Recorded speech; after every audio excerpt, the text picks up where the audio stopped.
తన 7 తరాల కథను ఖచ్చితంగా తెలుసుకోవాలి. అప్పుడే తమ భవిష్యత్తు ఎట్లా ఉంటుందో, తమ కథ ఎటు ముందుకు సాగుతుందో అర్థమవుతుంది. నువ్వు పుట్టిన మట్టి కథ, నిన్ను పెంచిన జాతి కథ చదవకపోతే నువ్వు చదివిన చదువులన్నీ వ్యర్థమే అన్నాడు ఒక మహాకవి. ఇప్పుడే పెద్దలు శ్రీనివాస్ యాదవ్ గారు రామాయణం గురించి, మహాభారతం గురించి కూడా ప్రస్తావించినారు. మనందరికీ తెలుసు రామాయణంలో హీరో ఎవరు, అందరికీ తెలుసు. ఎవరు? శ్రీరాముడు. విలన్ ఎవరు? రావణుడు. రామాయణం త్రేతాయుగం నాటి ఇతిహాసం. ఎన్నో యుగాలు మారినాయి, అయినా నేటి పిల్లలకు కూడా సీతమ్మ తల్లి అపహరణం తెలుసు, రామరావణ యుద్ధం కూడా పూర్తిగా తెలుసు. మహాభారతం గురించి కూడా శ్రీనివాస్ యాదవ్ గారు ప్రస్తావించినారు. మహాభారతంలో హీరోలు ఎవరు? పాండవులు. మహాభారతంలో విలన్లు ఎవరు? కౌరవులు. మరి మహాభారతం ద్వాపర యుగం నాటి కథ. 1000 ఏండ్లు గడిచిపోయినాయి అప్పటికి ఇప్పటికీ. అయినా అరణ్యవాసం, కురుక్షేత్రం, పద్మవ్యూహం ఇవన్నీ కూడా నేటి యువతకు తెలుసు. భారతంలో, రామాయణంలో ఎవరు నాయకులో, ఎవరు ప్రతినాయకులో మనందరికీ తెలుసు. ఆ సత్యాలను ఎవరు ఎప్పటికీ కూడా వక్రీకరించలేరు.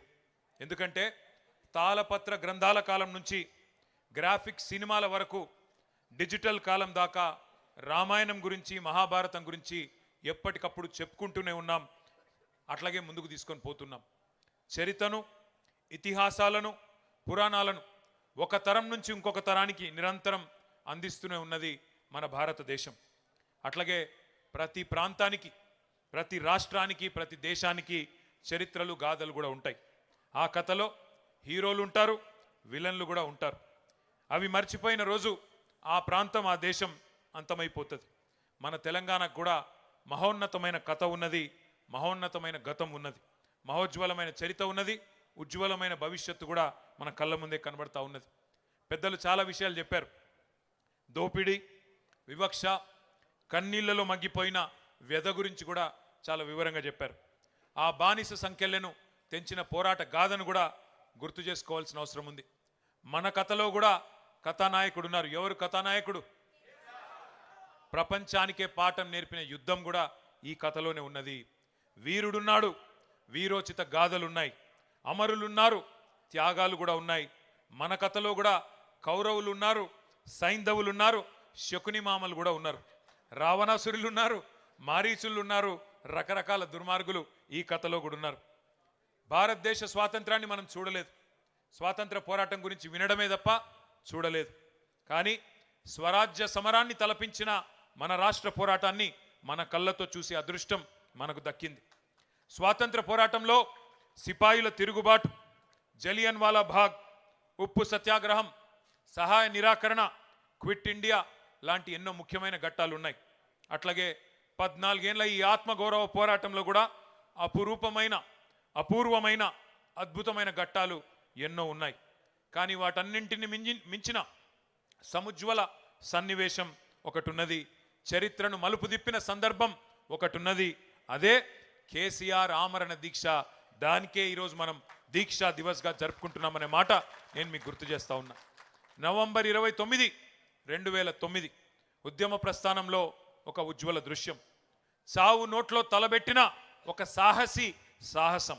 కేసీఆర్ సచ్చుడో తెలంగాణ వచ్చుడో, కేసీఆర్ శవయాత్రన తెలంగాణ జైత్రయాత్రన, ఏదో ఒకటి తేలాలి అని ఒక మహానాయకుడు గర్జించిన రోజు నవంబర్ 29, 2009. ఒక నినాదం, ఒక సమరనాదం జాతిని, యావత్ జాతిని ఏకం చేసింది. ఆ 11 రోజులు పోరాట సముద్రం పోటెత్తి సునామీ సృష్టించిన రోజులు ఆ 11 రోజులు. అగ్నిపర్వతం బద్దలైనట్టు, భూకంపం పుట్టినట్టు, పెను తుఫాన్ తీరాన్ని తాకినట్టు తెలంగాణ ఉద్యమ శిఖరం సిగమూగింది ఆనాడు. ముక్కోటి గొంతులు ఒక్కటై, 4 దిక్కులు ఏకమై, ఊరు వాడ ఉర్రూతలూగింది ఆ దీక్ష సందర్భంగా. పల్లెలు, పట్టణాలు పరవళ్ళు దొక్కినాయి. ఉద్యమ కెరటాలై ఎగిసిపడినాయి మన యూనివర్సిటీలు, మన విద్యార్థి బృందాలు. మడిదున్నే రైతు, బడికెళ్లే విద్యార్థి, కార్ఖానాలో కార్మికుడు, కార్యాలయంలో ఉద్యోగి, నల్లకోటు వేసుకున్న లాయరు, తెల్లకోటు వేసుకున్న డాక్టరు, కలం బట్టిన జర్నలిస్టు, దేశ విదేశాల్లోని ఎన్ఆర్ఐలు విజృంభించి రోడ్ల మీదకొచ్చి బిడ్డ మా తెలంగాణ మాకియ్యి అని బరిగీసి కొట్లాడిన ఒక ఉత్కృష్టమైన సందర్భం ఆనాటి కేసీఆర్ గారి నిరాహార దీక్ష. ఒక బక్కపల్చని యోధుడు ఉక్కు సంకల్పంతో ఒక మహా ఋషిలా తపస్సు చేస్తూ ఎవ్వరి మాట వినకుండా మరణ మంచుల్లోకి పోతుంటే అగ్నిగుండమై బగబగ మండింది తెలంగాణ ఆనాడు. మంటల్లో ఈ రోజే నవంబర్ 20 ఆనాడు 2009 నాడు మన తమ్ముడు శ్రీకాంతాచారి ఎల్బీ నగర్ చౌరస్తాలో ఆనాడు తన ఒంటి మీద పెట్రోల్ పోసుకొని దహనమైన రోజు ఈరోజు నవంబర్ 29. ఒక కానిస్టేబుల్ కిష్టయ్య ఆనాడు కామారెడ్డిలో కేసీఆర్ గారి నిరాహార దీక్ష సందర్భంగా కేంద్ర ప్రభుత్వం కదులుతలేదు అని చెప్పి తన తుపాకీతో తన తలకు గురిపెట్టుకొని సెల్ టవర్ ఎక్కి కాల్చుకున్న సందర్భం ఈ దీక్ష సందర్భమే. ప్రాణాలను పనమొడ్డి పట్టుదలతో దీక్ష చేస్తే ఆఖరికి పార్లమెంటు ప్రకంపించింది, ఢిల్లీ దిగివచ్చింది. డిసెంబర్ 9 అర్ధరాత్రి నాడు తెలంగాణకు అర్ధరాత్రి స్వాతంత్రం సిద్ధించిన మాట ఒక్కసారి గుర్తు చేసుకోమని చెప్పి నేను గుర్తు చేస్తా ఉన్నా. కానీ ఈ దీక్ష విఫలం కావాలి, తెలంగాణ రావద్దు, తెలంగాణ ఏర్పడితే మరి మన ఆధిపత్యం పోతుందని చెప్పి చాలామంది కుట్రలు చేసినారు. జైసే हमारे भाई लोग कहते हैं मुद्दई लाख बुरा चाहे तो क्या होगा वही होगा जो मंजूर खुदा होगा. భగవంతుని ఆశీర్వాదం, ప్రజల సంకల్పం, నాయకుడి నాయకత్వం ఇవన్నీ వెరిసి ఆనాడు తెలంగాణ వచ్చింది. ఆ ప్రకటన అర్ధరాత్రి వచ్చింది. హస్తినలో చిదంబరం గారు ఆనాడు అర్ధరాత్రి పూట తెలంగాణ స్టేట్మెంట్ చదువుతుంటే ఇప్పుడే మా వానక్క చెప్తున్నది, ఉద్వేగంతో ఉప్పొంగిపోయింది ప్రతి తెలంగాణ గుండె. నట్టనడి రాత్రిలో పులకించిపోయింది ఈ నేల. ఓటములు, గాయాలు, కన్నీళ్లతో అలసిపోయిన చరిత్రలో ఒక్కసారి మొట్టమొదటిసారి తొలి విజయం దక్కింది అంటే దానికి కారణం మన నాయకుడు కేసీఆర్ గారి రణనినాదం అనే మాట మర్చిపోవద్దని చెప్పి నేను గుర్తు చేస్తా ఉన్నా. తెలంగాణ స్వప్నం కాదు సత్యం అని తెలిసిన సందర్భం డిసెంబర్ 9, 2009.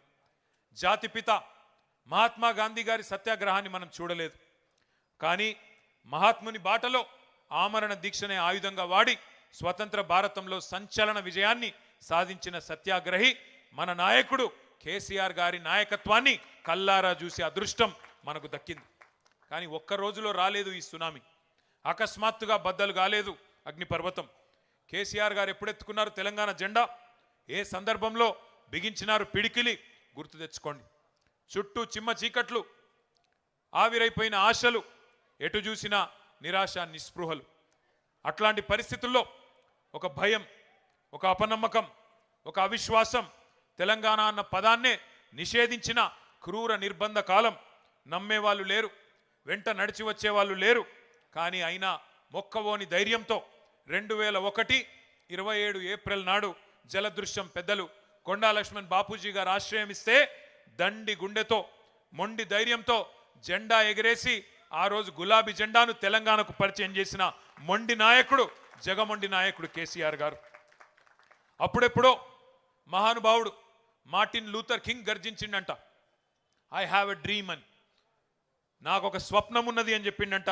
అట్లాగే మన నాయకుడు కేసీఆర్ గారు కూడా 4 కోట్ల మంది తన తెలంగాణ జాతి కోసం ఒక్కడై గర్జించి నేను కలలు గంటున్నా, ఈ కలను సాకారం చేయడానికి మీరు ముందుకు రండి అని ఆనాడు పిలుపునిచ్చిండు.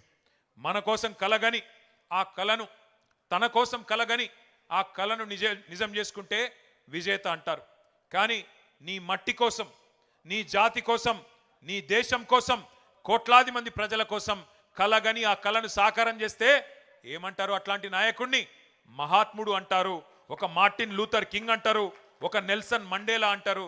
ఖచ్చితంగా ఒక కేసీఆర్ అని తెలంగాణ ఉన్నంత కాలం, తెలంగాణ అన్న పదం ఉన్నంత కాలం కేసీఆర్ అనే పదాన్ని ఎవరు మరిపింపజేయలేరనే మాట కూడా నేను గుర్తు చేస్తా ఉన్నా.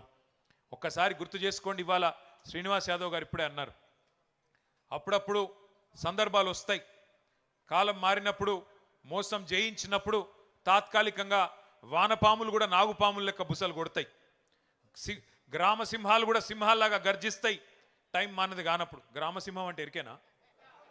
నేను అంతకంటే ఎక్కువ చెప్పా. టైం వస్తుంది అప్పుడప్పుడు, బో అనేటోడు కూడా సింహం లెక్క గాండ్రించే సందర్భాలు చూస్తాం కొన్ని.